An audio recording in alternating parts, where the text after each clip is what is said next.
संभल में ईद को देखते हुए पुलिस का कड़ा पहरा है, चप्पे चप्पे पर निगरानी भी है तो पुख्ता बंदोबस्त भी किए गए हैं। इस पर एएसपी श्रीचंद का क्या कुछ कहना है और इसके साथ ही सांसद जिया रहमान बर्क भी क्या कह रहे हैं, सुनिए जरा। छतों के ऊपर किसी भी तरह से नमाज अदा नहीं की जाएगी। जहां परंपरागत रूप से मस्जिद के अंदर, ईदगाह के अंदर नमाज अदा की जाती रही है वहीं की जाएगी और किसी भी व्यक्ति को गलत तरीके से नमाज अदा करने नहीं दी जाएगी। परंपरागत रूप से सकुशल तरीके से नमाज अदा करी जाएगी। छत पे नमाज पढ़ने से रोकने का कोई औचित्य नहीं बनता। छत कोई सरकारी जगह नहीं है, ग्राम समाज नगर पालिका की नहीं है, एक व्यक्ति की विशेष जगह है। तो अपने घर पर भी अगर इबादत नहीं करेगा तो फिर वो कहाँ इबादत करने जाएगा। इस टाइप की पाबंदियाँ लगाना जो हमारे संविधान ने हमें अधिकार दिया है, हमारी जो आज़ादी है, हमारी जो मजहबी आज़ादी है, उसको छीनने का काम हो रहा है। और इसी खबर पर सागर हमारे सहयोगी हमारे साथ जुड़ गए हैं। सागर, संभल में प्रशासन का सख्त पहरा है, छत पर नमाज पढ़ने पर रोक लग चुकी है। इसके अलावा एक धड़ा ऐसा भी है जो लगातार प्रशासन के इस फैसले का विरोध भी कर रहा है। लेकिन क्या कुछ नियम है जिनका पालन करना होगा नमाज को लेकर?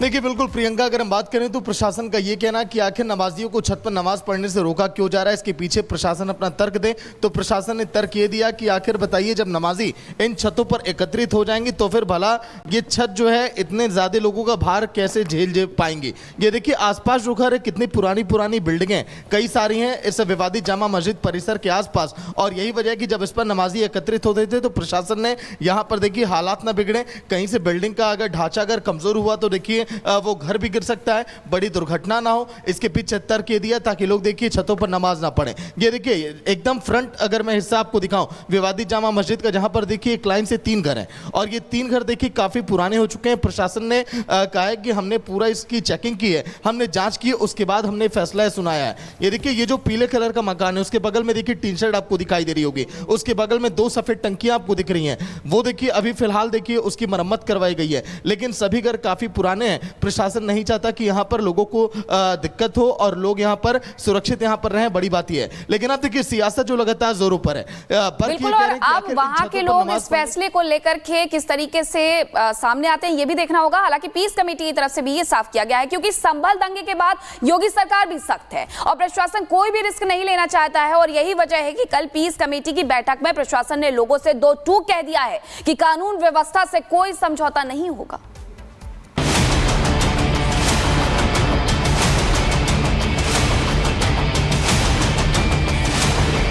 हमारी पूरी जिंदगी इंसानियत के साथ गुजरे, एक दूसरे से प्यार और मोहब्बत करें, किसी का मजहब पैर नहीं सिखाता है। हमारे शहर में ईद हो या विदा हो, हम लोग शांति रखते हैं। अल्लाह गुजारिश करते हैं हिंदू मुसलमान भाइयों से कि सब आपस में मिलकर जितने भी त्योहार आ रहे हैं सब आपस में मिलजुल कर रहे हैं। ये वो लोग हैं जो संभल के पीस कमेटी के मेंबर हैं। पीस कमेटी के मेंबर्स ने फैसला लिया है कि ना तो नमाज सड़कों पर अदा की जाएगी, न छतों पर होगी। पीस कमेटी के सभी मेंबर पुलिस प्रशासन के साथ हैं, लेकिन संभल से सांसद जिया रहमान बर्क को इस फैसले से ऐतराज है और अब वो नमाज को लेकर सियासत कर रहे हैं। छत पे नमाज पढ़ने से रोकने का कोई औचित्य नहीं बनता।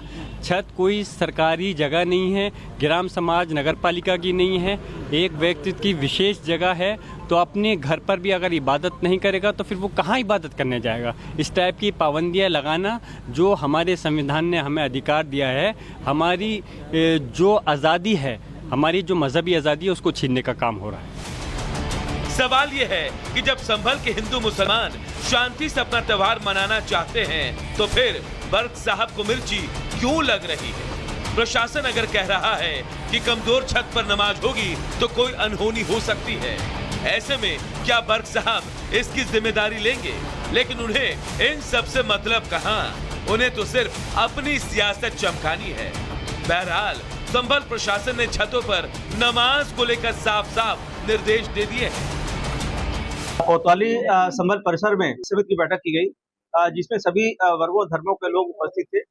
उन्हें स्पष्ट रूप से अवगत कराया गया और सुनिश्चित किया गया है कि मस्जिद एवं ईदगाह के अंदर ही नमाज अदा की जाएगी और परिसर के बाहर सड़क पे कोई भी नमाज अदा नहीं की जाएगी। और सड़क पर लोग बैठकर नमाज अदा नहीं करेंगे।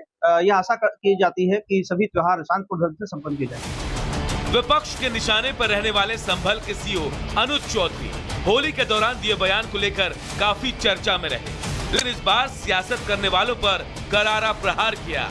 साथ ही संभल की जनता को उकसाने वाले वर्ग को इशारों में कह दिया कि उनकी नफरती सियासत अब संभल में नहीं चलेगी। निष्पक्षता से यदि हम काम करते हैं तो उसे उस तरह से ना लिया जा, उसमें कोई राजनीति ना करी जाए, क्योंकि हम राजनीति से बिल्कुल प्रेरित नहीं है। विपक्ष चाहे जितनी सियासत करे, लेकिन ईद और नवरात्र के लिए पुलिस प्रशासन पूरी तरह मुस्तैद है और संभल में शांति बहाली के वो तमाम उपाय किए जा रहे हैं ताकि हर कोई अपना त्योहार खुशी खुशी मना सके। Bureau report, Republic Bharat.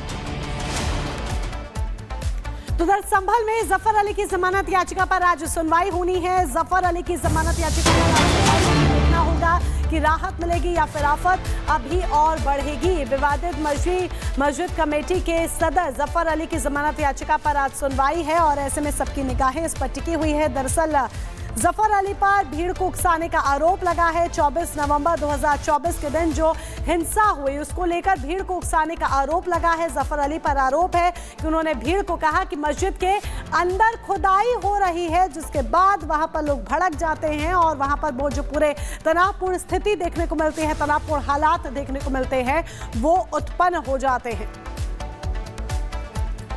संभल के बाद अब दिल्ली में भी सड़क पर नमाज पर बैन की मांग हो रही है। बीजेपी विधायकों ने सड़क पर नमाज पर बैन की मांग की है। बीजेपी विधायक ने दिल्ली पुलिस कमिश्नर को चिट्ठी लिखी है।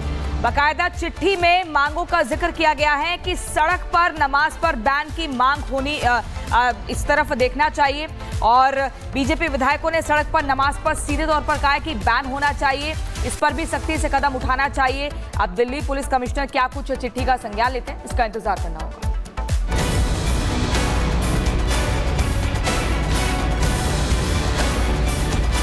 ईद उल फितर के आने में भले ही कुछ समय बाकी है, लेकिन उससे पहले ही दिल्ली में सड़क पर नमाज अदा नहीं करने को लेकर नई बहस छिड़ गई है। दिल्ली में भी खुले में नमाज पढ़ने को लेकर बीजेपी विधायक करनैल सिंह ने दिल्ली पुलिस आयुक्त को चिट्ठी लिखी है। इस चिट्ठी में साफ साफ लिखा है कि सार्वजनिक जगहों पर नमाज पढ़ने की इजाजत नहीं दी जाए।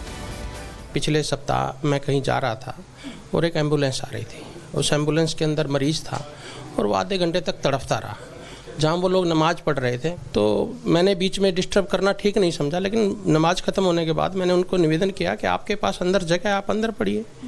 आपके पास अगर अंदर जगह कम है तो छत पे पढ़िए, जिससे ट्रैफिक जाम होता है। मैं सभी लोगों को ये बताना चाहता हूँ कि जो मरीज है उसका कोई धर्म नहीं है।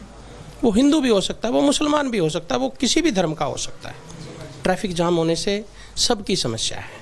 अगर आप सड़क पे नमाज पढ़ते हैं तो वो सबकी समस्या है। दिल्ली में अभी नवरात्रि पर मीट की दुकानों को बंद करने का मुद्दा शांत नहीं हुआ था कि इस नई मांग से मुसलमानों में गुस्सा है। इस विरोध के पीछे की वजह है मुस्लिम स्कॉलर का मुस्लिम समाज को सही और गलत के बीच का फर्क न समझाना, बल्कि ऐसे मुद्दों पर भड़काना। इसीलिए तो हिंदू धर्म गुरुओं और मौलानाओं में ठन गई है। दिल्ली से एक एमएलए का बयान आया कि सड़कों पर नमाज ना हो। सड़कों पर जगराते होते हैं, सड़कों पर कावड़ यात्रा निकलती है, सड़कों पर सारे जलसे जुलूस होते हैं। साल में एक बार ईद आती है, उस पर भी ये दिक्कत। क्यों देश में आग लगाना चाहते हो? सार्वजनिक स्थानों पे जिस प्रकार से नमाज पढ़ा जाता है मुस्लिमों द्वारा, वो ठीक बात नहीं है। कहीं ना कहीं अतिक्रमण है, कहीं ना कहीं अव्यवस्था फैलाने का एक जरिया हो जाता है। तो इसलिए धर्म कोई भी ये नहीं कहता कि दूसरे को तकलीफ दो, ये कहीं ना कहीं एक अपराध की श्रेणी में आता है, सार्वजनिक यातायात को प्रभावित करना। खैर, मीट की दुकानों को लेकर पहले से दिल्ली में घमासान जारी है और अब इस नई मांग पर दिल्ली का पारा कहीं और हाई ना हो जाए। Bureau report, Republic Bharat.